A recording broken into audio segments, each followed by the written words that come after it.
Mày thấy cái nào? Món này nó cũng ngon mà. Thầy trắng vậy.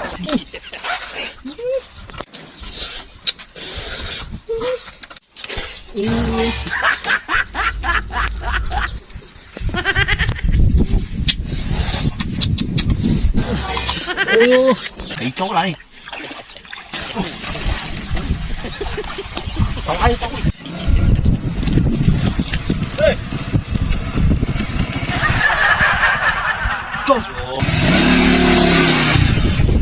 Ôm lôi một cái ơi. Linh cái đá ngay rồi. À. Trông ra trình nhân một cái với. Tạm bự gì?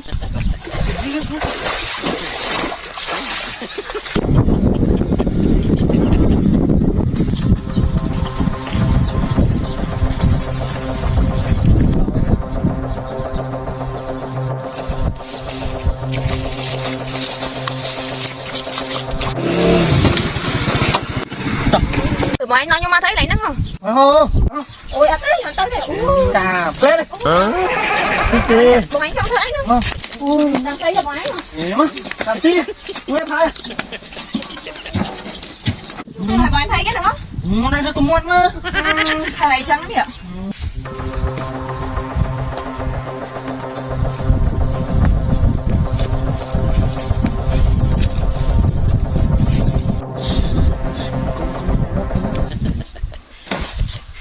Cái đó quá đấy.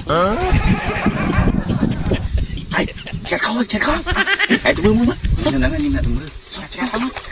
Mưa mất.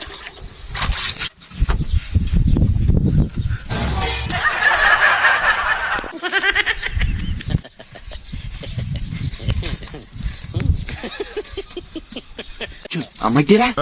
Chẳng nó không được chứ. Nó là. Linh men té đã đi. Mưa mất.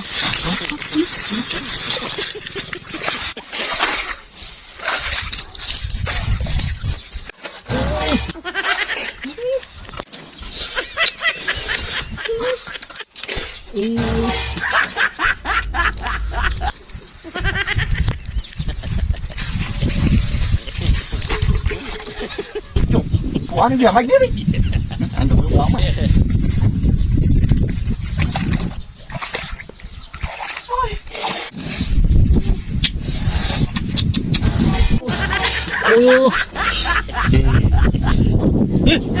Chạy nữa anh đấy. Nên mưa anh. Mưa một ngày anh đang gặp.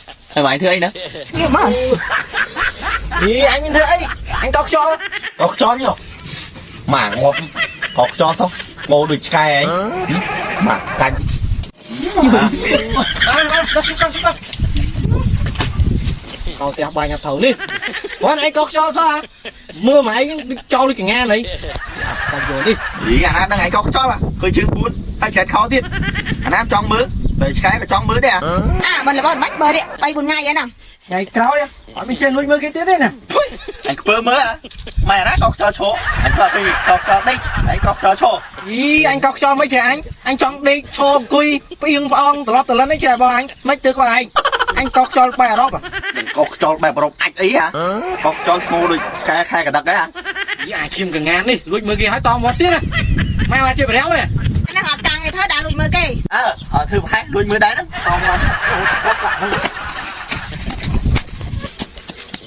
mà thâu, từ nay anh lùi mưa tiết á.